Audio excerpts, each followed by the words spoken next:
Hello દોસ્તો, જય શ્રી કૃષ્ણ.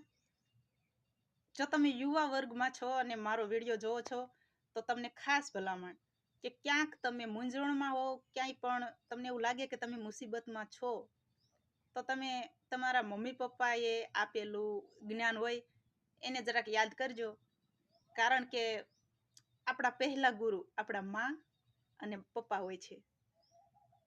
આપણા શિક્ષકો ગુરુના રૂપમાં આપણે જોઈ છીએ, પણ શિક્ષક જે આપણને ભણાવે ને એ ચોપડીમાં લખેલું હોય એ ભણાવે છે, પણ આપણા મા બાપ જે આપણને જ્ઞાન આપે ને એ આપણને સંસારમાં કેવી રીતે જીવવું, ક્યારે કયા સમયે શું કરવું એ જ્ઞાન આપે છે.